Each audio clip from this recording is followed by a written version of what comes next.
We'd like to welcome everyone. We're so excited that you're here with us today. We have a very pertinent subject to talk about, and we're going to walk through some thoughts and ideas with that. But we're thrilled that you're with us. Yep. Thank you for joining us on a beautiful sunny April afternoon. As you know, we have an hour set aside for this, and we want to respect your time. And maybe when the hour is up, you can get out of your office or your building and get outside and enjoy the absolutely beautiful day. Hope everybody had some kind of participation in the eclipse yesterday. Such an absolutely amazing occurrence in our lifetime. Truly, truly special. We're here in central Illinois and didn't have totality here, but we certainly had just an amazing, amazing experience yesterday. So we hope that everybody did. And again, we welcome you and thank you for spending the next hour with us while we talk about difficult conversations. Just a little bit about who we are. I'm Dr. Sheila Greenwood, and I retired as a school administrator a couple of years ago. I flunked retirement. I've been working ever since, and I'm doing an interim job right now. And so I have 7-year-old twins that keep me very busy, and otherwise just loved my career in education, and just happy to be here with Dr. Hall today. Yep, happy to be here too.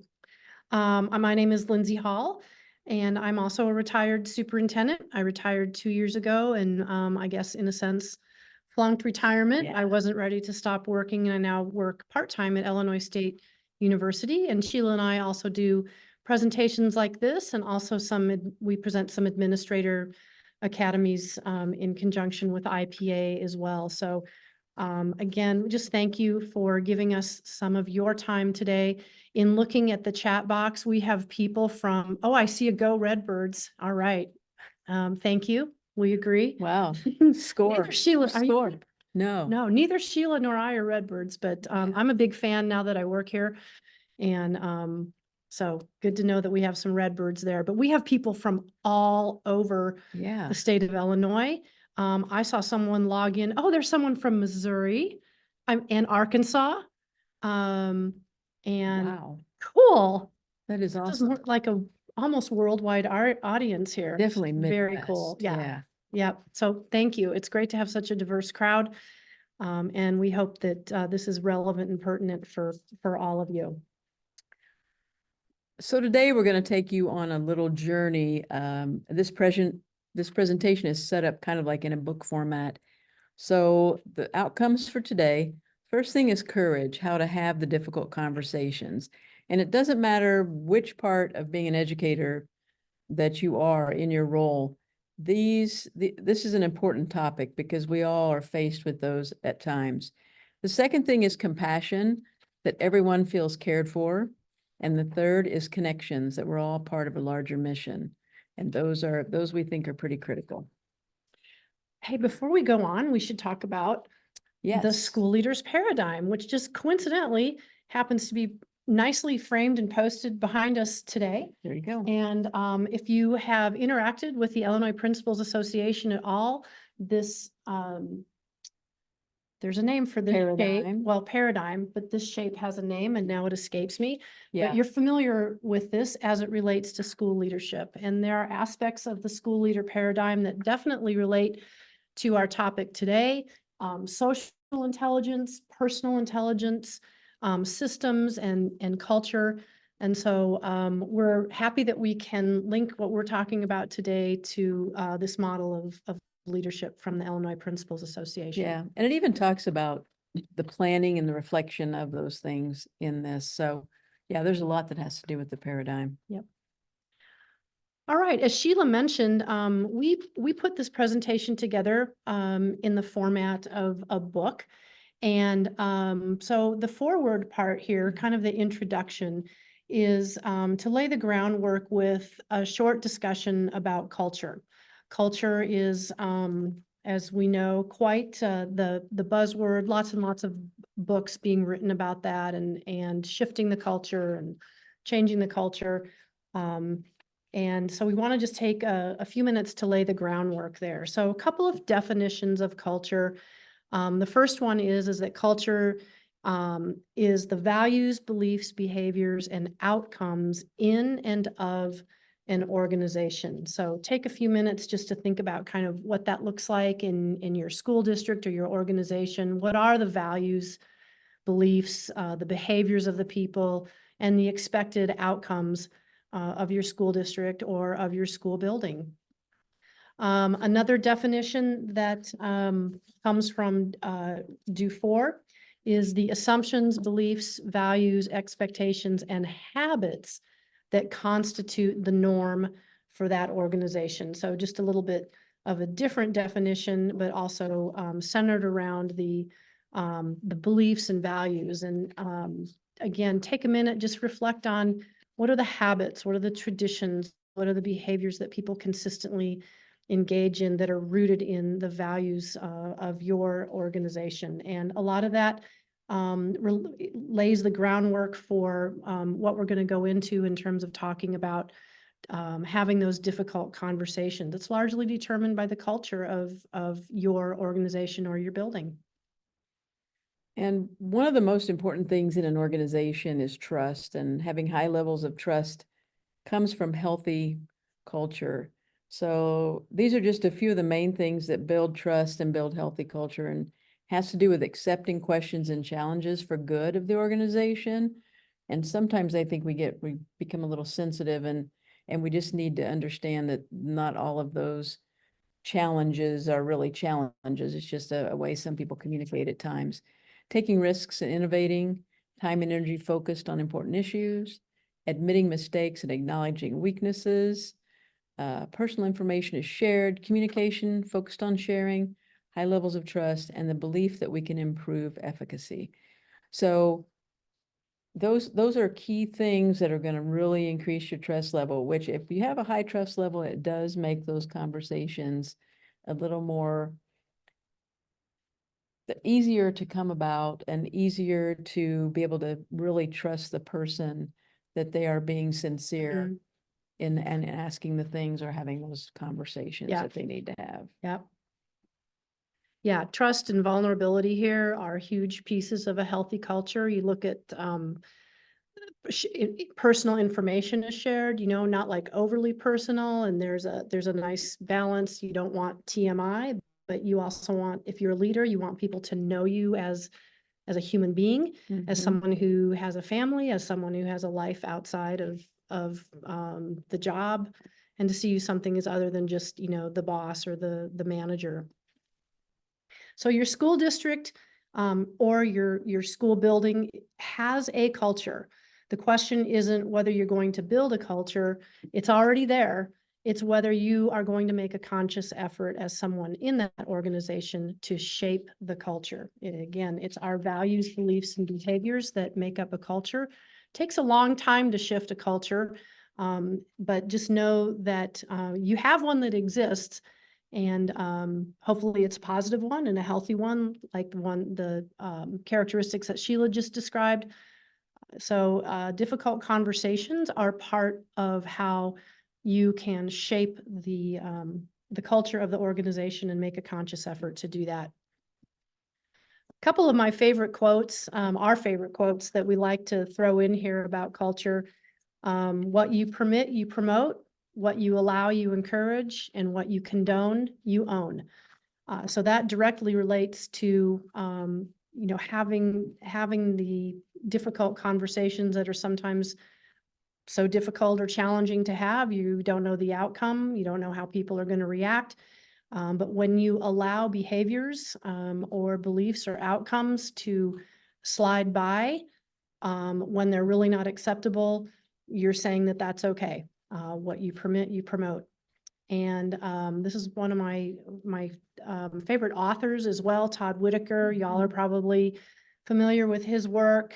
He's been around a long time. I think I remember reading one of his books like in 1997. It's been a while. It has been a while, like 30 years. I'm not even that old. Yeah, Todd must be really old. He must be really old. Yeah, he works at the University of Missouri now. I think, I'm pretty sure. Yeah. Maybe he's even retired.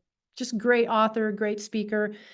But the culture of any organization is shaped by the worst behavior the leader is willing to tolerate. And I think it's almost like silence equals acceptance. Yep, So absolutely. that's something we're going to talk about, is when you need to have those conversations. When you're silent, that means that you accept that. Yep.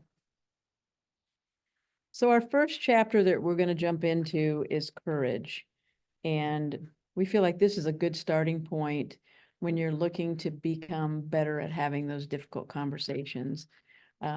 It takes some guts sometimes to be able to do that, because those conversations, if they were easy, anybody would do them and anybody would have those at any point in time. So first thing is communication tools, and we're going to spend some time sharing some tools that are high quality, meaningful, and we're going to try to help you fill up your toolbox when it comes to having the skills necessary to be able to have those conversations.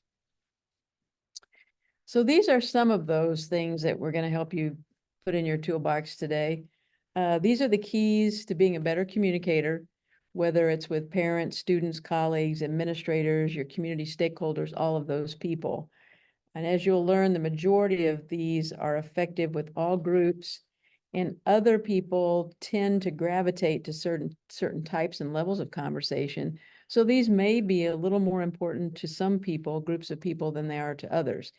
And you're also going to find that some of these you are stronger with some of these skills, but you also may be sitting there thinking, as we talk about it, that's something that I want to challenge myself to be stronger and be better with. So the first one is being present.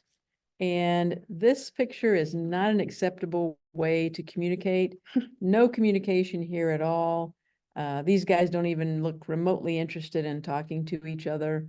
And I've known people, and I think you probably have too, and I know you have, Dr. Hall. I watch people sometimes, you'll be at a nice restaurant and they'll be sitting at dinner, and both people or an entire family will be on their phone texting and that type of thing. And it's like, okay, you can't be present and enjoy that moment because you're not using those skills. And so sometimes emotions can be misread, or I don't know, this is one of my pet peeves, but if somebody ever replies to me with the letter K, I don't know. In a text, you mean? Yeah, in a text. I don't know why that just like, that gets on my last nerve. And I think people who know me, You could at least put an O. you can at least put an O. So now if you guys all put just K in that chat box, it's gonna be time. But anyway, a lot of times with texts and emails and things like that, you do not have the ability to read body language. Mm. You don't have the ability to observe behaviors and things like that. So being present is hugely important. And the next thing is being an active listener. Sometimes it's difficult when you have a million things going on, as you guys do in your jobs and careers and things. But for the person communicating it, that person deserves the respect of being an active listener. At that point in time, when someone is talking to you, it is very, very important to them to have that discussion. My son, who talks a lot, he's very much a talker, said to me one day, "Are you even listening to me?" And that really got my attention, because it just broke my heart, because it just jars me back to, I need to be more present and I need to be a more active listener.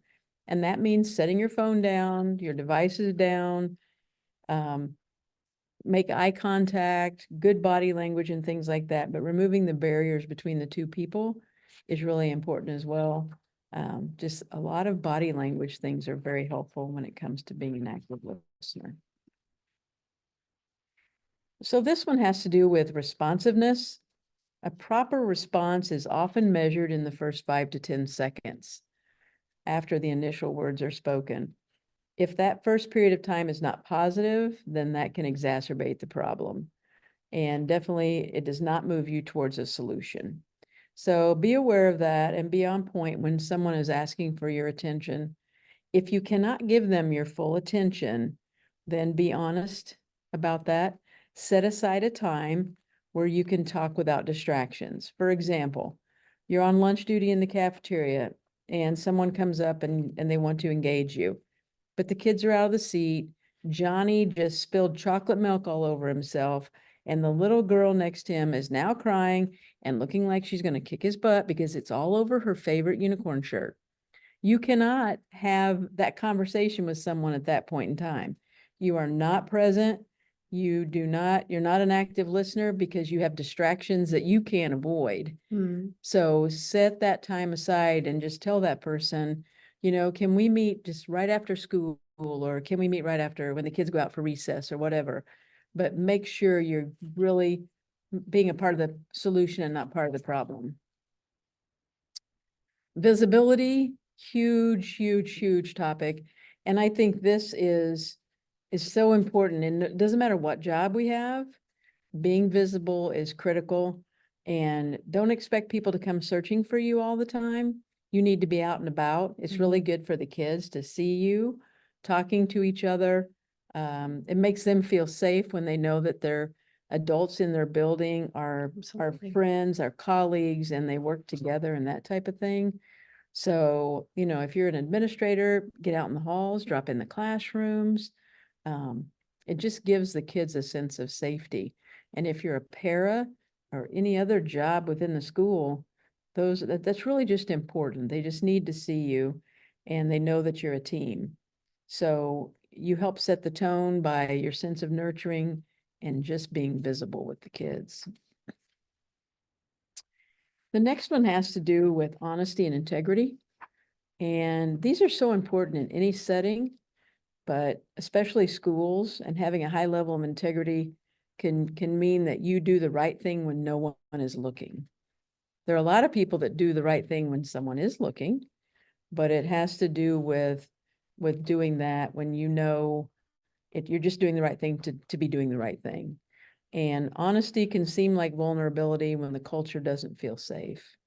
So you want to have the same content in communications in every conversation. And so you throw in the respect and the ethics, those all go hand in hand in this picture. And you can't expect respect unless you're willing to give respect. I always pondered that when a little student would say to me that they weren't going to respect their teacher until their teacher respected them first. Well, that's not exactly how it works. And respect given gets respect in return. And we're all in positions where we need to give respect to start that cycle. This is listen, emphasize, empathize, apologize, resolution, and next step. So it's learn is the easy way to remember this. So listen and listen to learn, not just in one ear and out the other, but listen to understand, apologize. And that's tough for some people. It really is. You all probably know someone that will hem-haw around and do anything they can to keep from having to apologize. And sometimes people will even get quiet and not apologize. But don't mess up an apology with an excuse. And I always try to remember that statement because it means a lot to me, and it's important. So don't mess up an apology with an excuse. It takes a big person to own it. And then working toward a resolution with a positive walk away is important. If there is no resolution, then try to meet again. You might let a little time pass, let the emotions calm down. Don't give up, but then you can plan your next steps. And this might be something that helps situations in the future as well. So every communication can be a learning experience if we let it happen. But if you don't have an open mind, then you can toss that right out the door because you're not ready to communicate. I think sometimes I truly believe that when people aren't ready to be open-minded and communicate, that they're not mature enough to handle the timing of the conversation. So that's just something to think about as you want to set this up to be successful each and every time, no matter if it's a really difficult conversation or just a little in passing difficult conversation. These are some good skills that will help. Yeah, the learn method is just a kind of a great step-by-step process to go through if you have someone angry on the phone or in your office or just wherever in the hallway. Just remembering that many times all people want is just someone to listen to their complaint. They might not even be looking for a resolution, or if you ask them what they want, which is the resolution part of this process. Sometimes people just say, well, I don't know, I just needed someone to listen, or thank you for listening. And then next steps might be, I'll look into it, I'll call you back. And this is, again, just a great step-by-step kind of calming process to go through. The fact that the first step is to listen and not immediately talk back or engage with folks who, again, might just need a listening ear. And it's perfectly okay to not have next steps until both people are ready Yeah, to absolutely. have that. So if you feel like you're not going to have a good walk away, it might be something just to let the emotions calm down, that type of thing.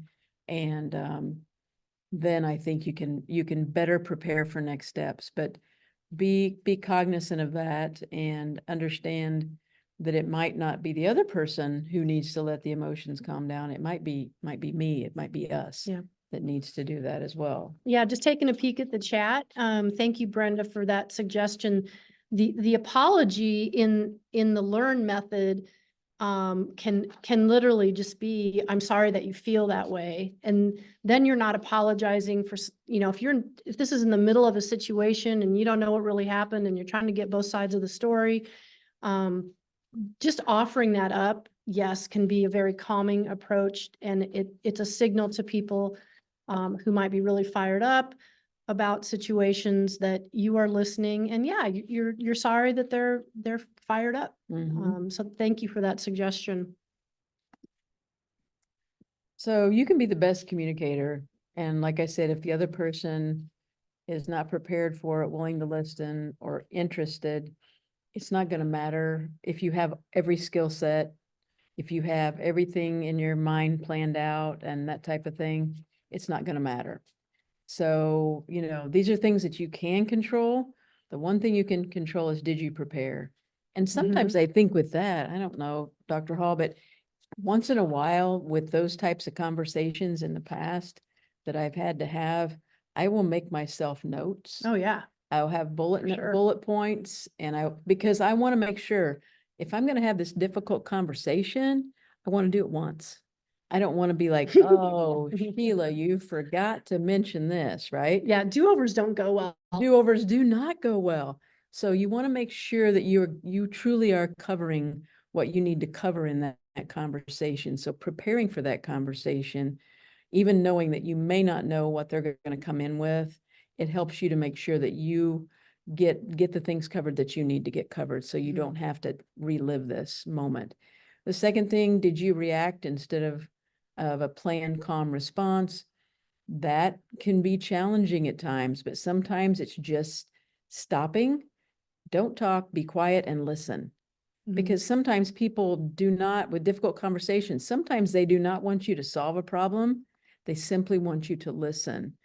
And so that comes from all kinds of different situations. The third thing, did you gather all pertinent information needed? Once in a while, that has to do with talking to other people who are somehow involved in the situation that you're dealing with. So kind of getting some background. I don't like to use the word witnesses, but is there anything that someone saw that could be helpful in you having this difficult conversation with this person? Did you pick the right time? This is critical, because I know people that will say, hey, can you come to my office at 7:30 in the morning before school, and we're going to have this difficult conversation. Well, I tell you what, and if it's truly a difficult conversation, before school is not a really good time, because those individuals have all day long with kids and colleagues that they're going to have to manage. And if that conversation does not go well, then that's something to consider. So please plan appropriately as far as picking the right time. And that might mean that, you do it right after school. That might mean that you do it on a Friday after school. It might mean you do it out of courtesy and respect for that person in case it is upsetting for them, whatever it is you're going to discuss, that they do have the ability to maintain their composure with colleagues, with kids, and that type of thing. That's really important. And the last one is, did you check your emotions? And this, sometimes you got to fake it till you make it once in a while, because sometimes inside you can be pretty upset about something, but you have to be able to manage your emotions, check them at the door, and be as open-minded as you possibly can be in those conversations, because emotions generally run high. And I think that's just part of difficult conversations. Don't you? Oh, absolutely. Yeah. Absolutely. And as the leader, or if you're leading that conversation, you have to go into that really committed to not be the one that overreacts, not be the one that goes to kind of the default defensiveness that sometimes our brains can do. And frankly, sometimes the only way to get quote unquote better at this is that you have to lean in. And that can be, again, that can be difficult. But as we go back and link this to shifting culture, if you want to get your organization moving in the right direction, then oftentimes difficult conversations are an integral part of doing that. All right, moving on to our next chapter of the book. We're going to enter into the discussion about compassion. So courage to have the conversation is one thing, and having the tools to be able to do it. But then difficult conversations are important in helping people. They're important in supporting people. You know, you don't want to start off a difficult conversation with a relationship ender, because as you well know, working in schools is all about relationships. And if you have to have a difficult conversation with a colleague or an employee or a parent or a student, you want the relationship to be intact, and you want people to be able to maintain their dignity as they walk out of the conversation or walk out of your office. And so in putting this presentation together, we felt that compassion was a really important part of the conversation here. And when we think of difficult conversations, we think of like, you're fired, or, you know, that kind of thing. And yeah, some difficult conversations might result in that, but probably really realistically very few. More difficult conversations are about sharing feedback that maybe people don't want to hear about their job performance, or you know, different things along those lines. But compassion is super important, and being able to be a compassionate leader is you know, just such a huge part of the job. So these are just some examples of compassion. We're not here assuming that you all don't know this, but just some reminders of what compassion looks like if we were to describe it. Speaking with kindness, being able to apologize when you've made a mistake, listening carefully, and probably the second part of that's even more important, without judgment, encouraging other people, offering to help. If you are an administrator or you're in a position of leadership, I'll tell you there's not much that goes further than helping out, clean off tables in the lunchroom, or sweeping the gym floor, or just showing that you're part of the whole system. You are part of what makes it work. Covering classes when substitutes are short, you know, getting in and doing the work. And that shows compassion, it shows support, it shows that you're part of the team. Being happy for someone else's success, accepting people for who they are, and forgiving people for making mistakes. There's a lot of grace that's required in our jobs as public educators, or just educators, doesn't matter where you work, but huge part of what we do is just understanding that everybody approaches work differently.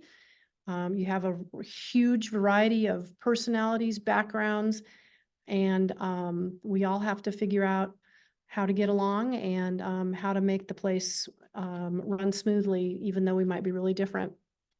One thing too, so when you mentioned that, Dr. Hall, about apologize when you've made a mistake, I think we sometimes think, and like, especially with this webinar, that the difficult conversations are going to be us having that difficult conversation with someone else about something that we need changed or whatever.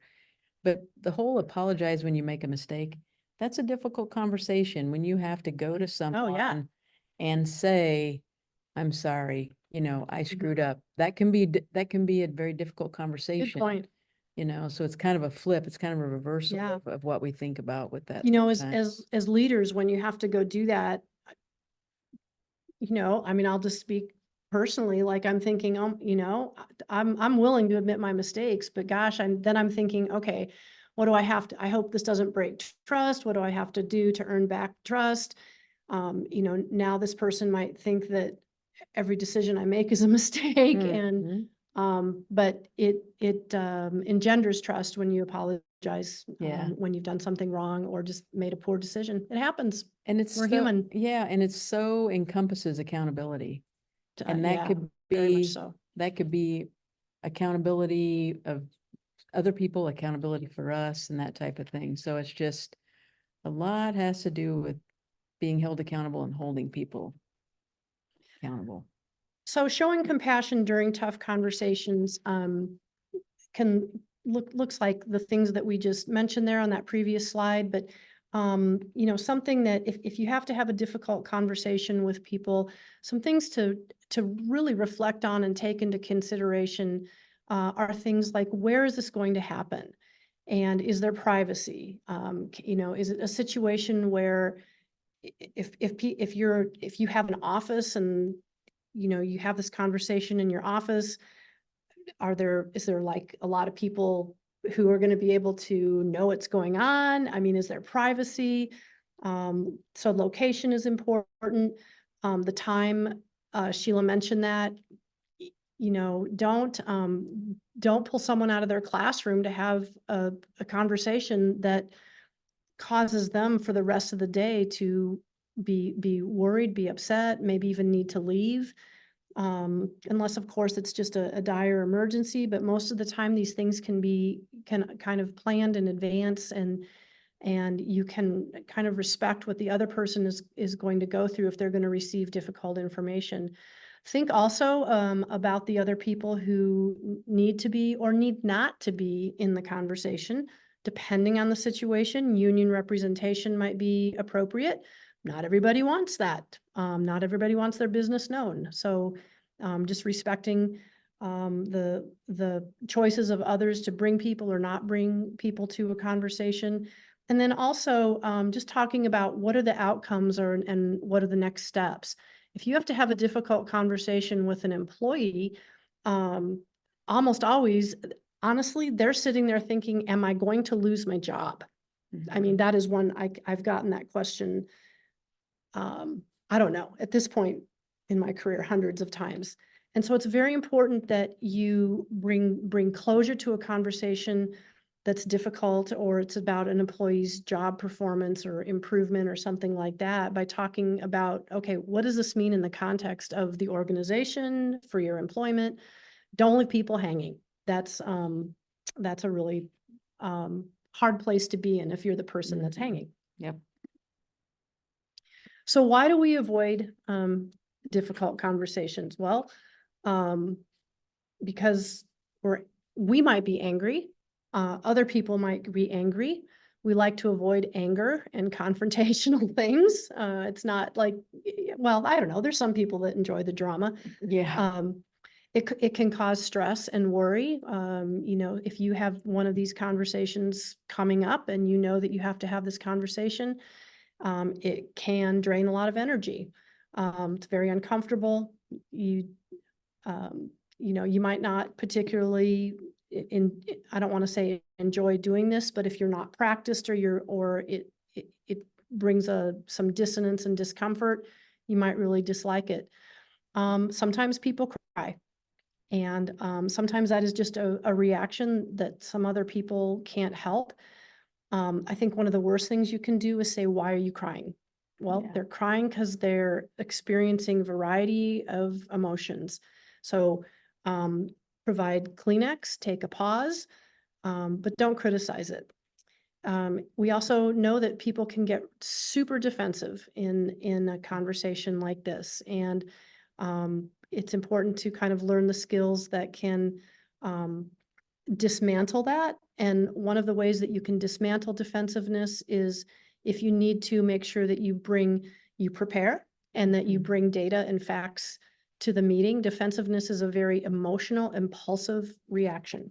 We have to just respect that it's when people feel like they can't do anything else, and that's their reaction. And that's sometimes where a lot of people will bring out excuses Mhm. for their behavior. So just kind of being prepared for that and being aware that that's part of the defensiveness Yeah.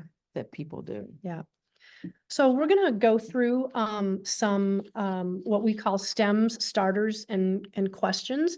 And we're happy to share this slide deck with Arlen so that he can then send it out to folks so you have these resources. This is not an all-inclusive list. This is just something that we put together through experience and brainstorming, and we hope it's helpful. So having these all are meant to help de-escalate situations, depersonalize, remove emotion, focus on gathering facts, focus on the future, and like how can we move ahead, focus on problem solving, and in some cases, you know, not trying to just immediately find fault. There are situations where someone is, the bottom line is they're at fault. They messed up. But that might not be where you want to start the conversation. It might be where the conversation ends, and there has to be some accountability shown, or people have to be held accountable. But that's starting with finding fault and blame is not going to probably end up in a particularly productive conversation. So these stems and starters are, again, just meant to be examples, and we hope that you find them helpful. So to start with, when so there's some blanks here because you can just, you know, fill in the blank for whatever situation might come up. But, you know, to start a conversation, when such and such happened, I felt angry. I felt frustrated.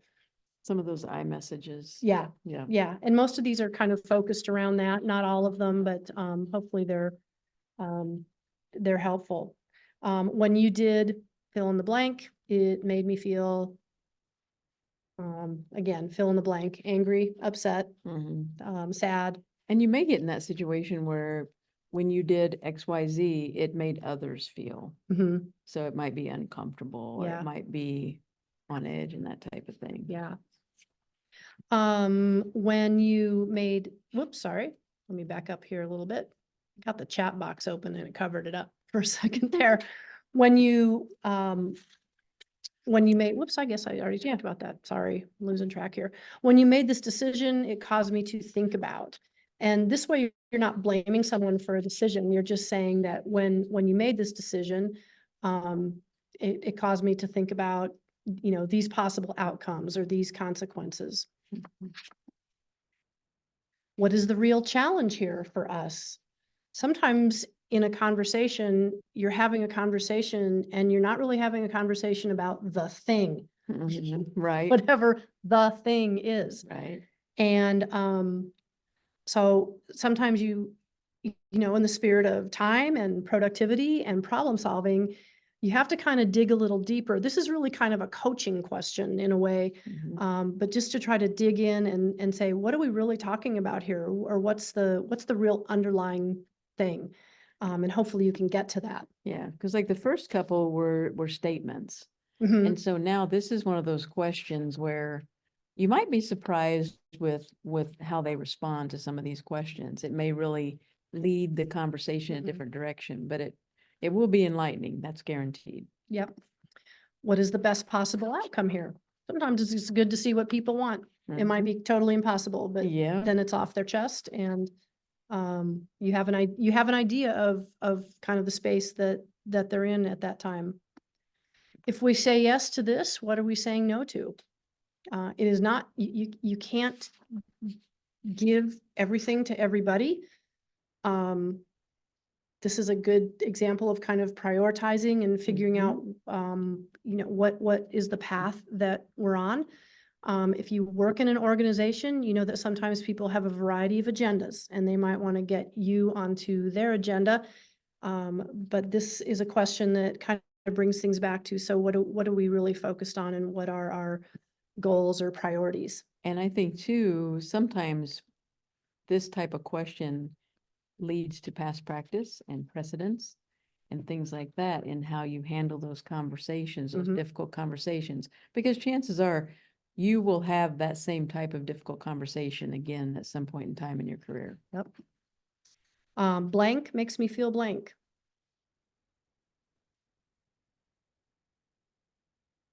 Can we examine this issue from the perspective of, I don't know, fill in the blank, students, Mhm, parents, mhm. other people who are impacted by someone's actions, but maybe not all perspectives have been And examined. And it could even be community, because a lot of For times sure. community members don't have Yeah. that direct link to the schools. And so they just, they live and die by what they hear word of mouth. Yep. Help me to understand more about, Mhm. I think this one is self-explanatory.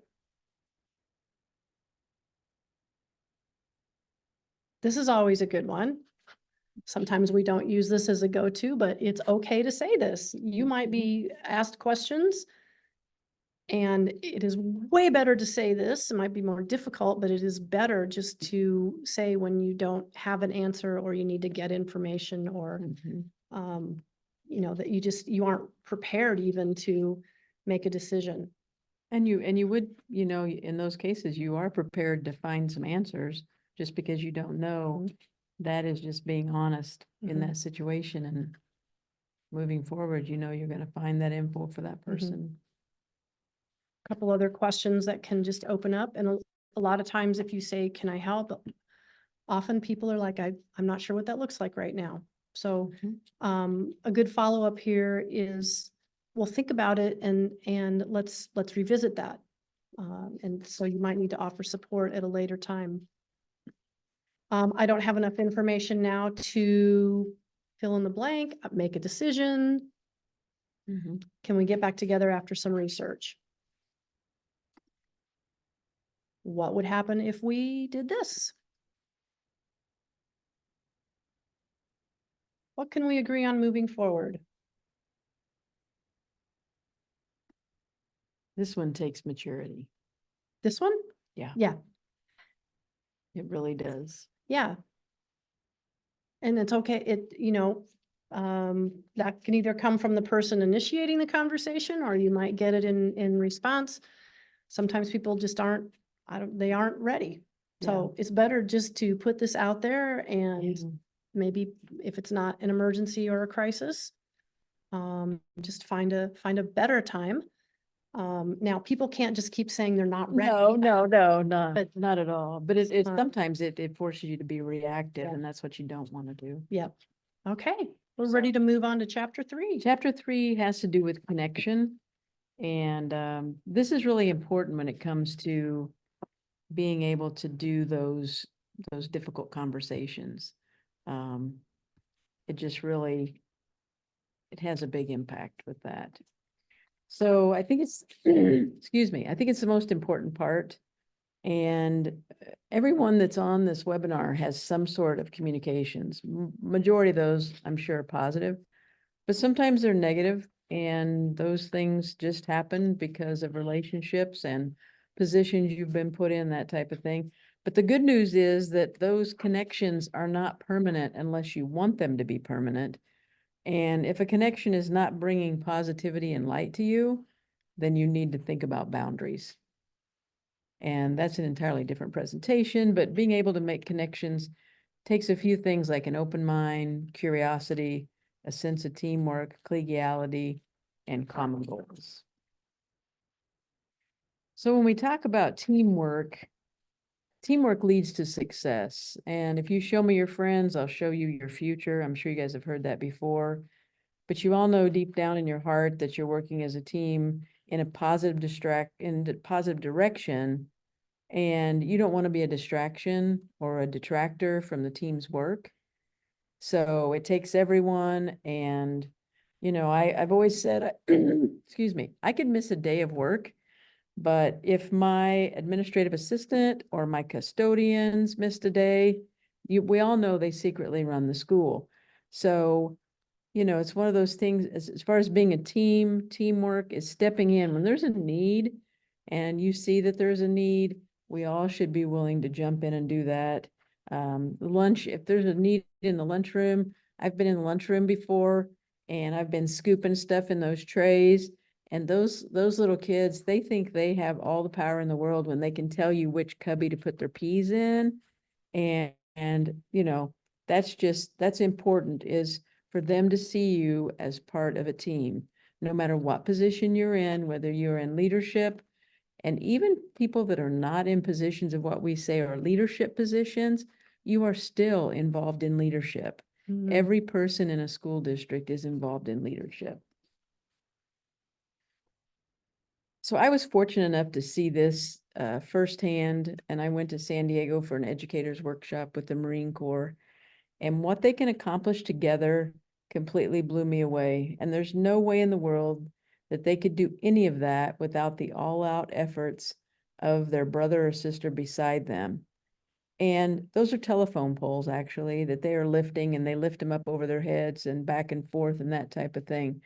But the same holds true for us in our jobs, is we cannot do this without everyone pulling in the same direction. It just simply does not work. So that relationship has to be a strong relationship. This is probably the slide that bothers me the most because we hear this a lot with the us versus them. And there is not really a them in the school, and there never should be a them in the school.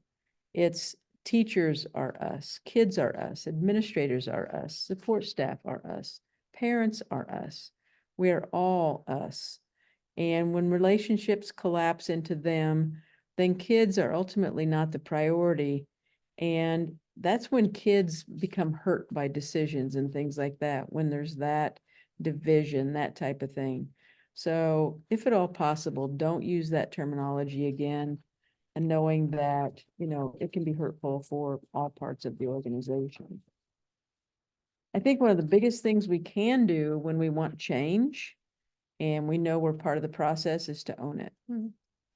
Be Absolutely. be proud enough of your actions that we can speak up and say, yes, I want to be part of something bigger than myself.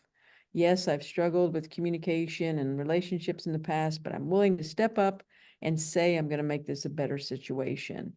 And this can work in our professional lives, our personal lives, and just our lives in general, but just owning it. And sometimes that can be challenging. Absolutely. Solidarity is the really, really strong pull that we have. And we have to decide, are we going to let that strong pull be with cliques and groups and distractions? Or is that solidarity and that pull going to be all in the same direction where you have those types of connections? And these things, as we talk about them individually, reflect back to how this, what the implications are with this, with difficult conversations. Those connections are what help you to be able to have those difficult conversations and know in your heart and in your mind that that person is receptive and that they know you have their best, you know, the best intentions for doing those, having those conversations. And this is one of my favorite sayings. Don't beg for a seat at the table. You should never beg for a seat at the table. You shouldn't have to beg for a seat at the table. You build a bigger table. Inclusiveness is so very important. And we talk with kids about bullying by exclusion, but adults can do that as well. Absolutely. And it can be so very hurtful.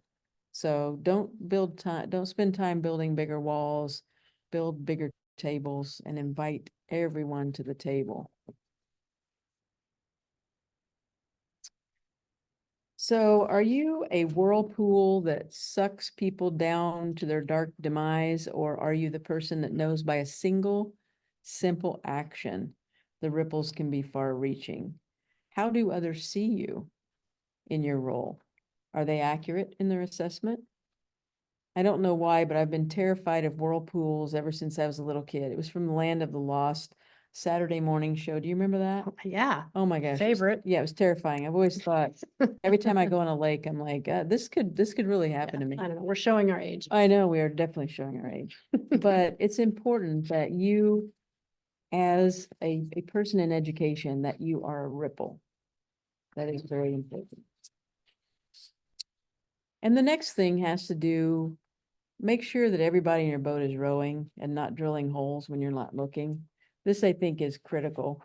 Be solid, be strong, but most importantly, be trustworthy. This just shows how strong you can be as you prove to each other in your district. Every person is incredibly important to benefit the team, and to just don't forget your significance. Okay, we have 3 people that said they remembered Land of the Lost and loved that show. So, all right, good deal. Yay!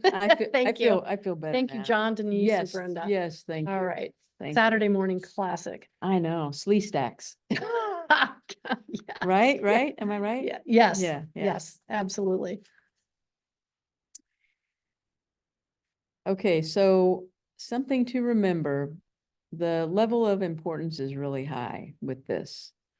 And accountability is having the courage to have the difficult conversations. Consequences are sometimes insurmountable if we don't have those conversations. And I think that is it's so important, because it's like with one of our first slides, Dr. Hall, we talked about silence equals acceptance, and what we don't monitor and what we don't, our expectations and that type of thing, that makes a huge difference. And so I think it's really important that we hold ourselves accountable, but that we have the skill set to hold other people accountable for the benefit of our organization and, for kids, but then also for our colleagues and everything else. We have expectations, and it's just important that we move towards that. So some of the positive outcomes, just to bring our presentation to a conclusion here, but in talking about the value of having those difficult conversations, if using the proper tools and showing compassion and connection, first of all, you do keep the high levels of accountability. What gets monitored gets done. What you permit, you promote. And so you have to just reflect on that and think about what you're willing to let go. This does not mean that you do figure out what hills to die on and what battles you're going to fight. It's not everything. It's the things that are important and priorities and that are related to the values that you want to promote and engender in your organization. Expectations are clearer. Sometimes there's relief. And yes, good point. Sometimes when you have a difficult conversation with someone else, they're happy that someone else started the conversation. And so, there's all kinds of different reactions, but I've definitely have seen relief. I've seen thanks. I've gotten thanks. So you just never know how it's going to go. Your superstars are happy and will perform even better since you've addressed behaviors of, I'm going to say, whole drillers.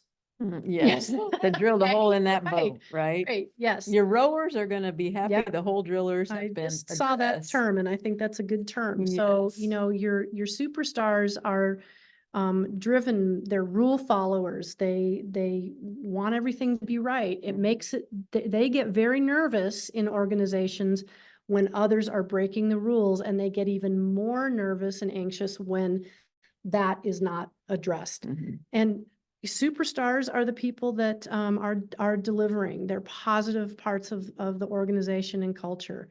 And they appreciate having the difficult conversation if it needs to be with them, but they also recognize and are thankful when the conversations happen and other behaviors are addressed. Demonstrate your commitment to students and families, and finally, alignment with your values, mission, and culture. And we've talked about, so it takes a lot of guts sometimes to have those conversations. We like to say it takes courage, but then we also talked about how you have to have compassion. Yep. But one of the main things is you have to have the connections, to be able to do a nice job with those difficult conversations. Yep. So we hope this has been a launch pad, so to speak, There you go. for you to move ahead in your organization. So thank you so much for joining us. It's been a pleasure to have you here and present to you this afternoon. Yes, thank you. Lindsey, Sheila, thank you so much for this presentation today. Wonderful strategies for how to have those important and necessary difficult conversations. Lots of thank yous coming into the chat for you both as well. Really appreciate the presentation. Thank you for your contact information. If you want to send me the slide deck as a PDF, I'll be happy to share it with all registrants in my email tomorrow, and I'll share the recording as well. We've got just a couple minutes before 4. If anybody has any questions, type them into the chat. We'll take a look at those. And Ann Cashman, you have your hand raised. Would you like to speak on the microphone? Because that's one thing you can do if you want to. If you'd rather talk than type, you can raise your hand in the reactions button, and then I can allow you to talk. But Ann, if you've got something you want to type or ask on the microphone, just let me know. Thank you so much for the kind comments. Yes, Really thank you. appreciate it. You could have, We love the you could be feedback. out on the golf course. It's so nice today, and we thank you for choosing this. Yeah. Agreed, 100%. Oh, Nancy wrote a Oh, question. Nancy wrote a question. Let's see if we can find it. Yes, we'll definitely share the slides with Arlen and he can send it out. Oh, here we go. As non-administrators, what is the best way to criticize kindly or redirect when an admin does not have the correct info, such as for English learners if you're the expert? And also, how do you deal with realizing something isn't a good match job-wise? Oh, well, that's like a whole nother webinar. The second, second the one. second part. I mean, this is what I would say in terms of that first part. That's such a great question. You know, administrators don't always get it right. And that's why there's experts like you, whether your expertise is English learners or math interventions, or there's no possible way a superintendent relies on a lot of other people. And principals. Absolutely. Yeah. I mean, I would say just have a private conversation. Yes. No one likes to be called out, like in a faculty meeting or something like, hey, I think you're wrong about that. We get embarrassed also. It doesn't feel good. So, you know, hopefully you have someone that's open and you to hearing information that's correct. But I would just say a private conversation. It might even be appropriate just to email that person, but I'm always kind of more in favor of face-to-face. Yeah, and I also think one other thing to consider is sometimes it's better to have that private one-on-one conversation. Hopefully the trust level is high enough that you can do that, or your connection is, because what is sometimes sets people back, whether it's administrators to staff or staff to administrators, is when you come in with a group. Yeah. So it's better, if at all possible, just have that one-on-one conversation and say, hey, I just want to share this with you. This is coming from my perspective and my experience, that I think this is something we need to consider. And really, anybody worth their salt is going to be a good listener in that situation and take it into consideration. You may not get the answer that you want, but at least you need to have your voice heard. To answer the other part of the question, how do you know if a job is a match? I think that's what I heard, or like when it's not and when it's time to leave. I think that, first of all, I would say, listen to your gut and listen to how are your values, your own values, aligning with the values of an organization. Now, there's stated values of an organization, and then there's what really happens in the organization. So if what's really happening is not aligning with your values, then and you know, you're not seeing a pathway to change, or that people are willing to change, I think that that's something to really consider. And it has to bring you positivity and light. I think we talked about that. Yes. And if you find that it is bringing you more negative feelings and things like that than the positive, then I think there's definitely a right fit for people. And sometimes, you know, things happen, changes are made or whatever else, and we're not always really comfortable with some of those changes, but there's always a spot for someone with a good heart for education. Absolutely. Well, Sheila, Lindsey, thank you so much for sharing and taking some time to answer some questions as well. I don't see anything else coming into the chat, so everyone is free. I'm going to stop the recording at this time.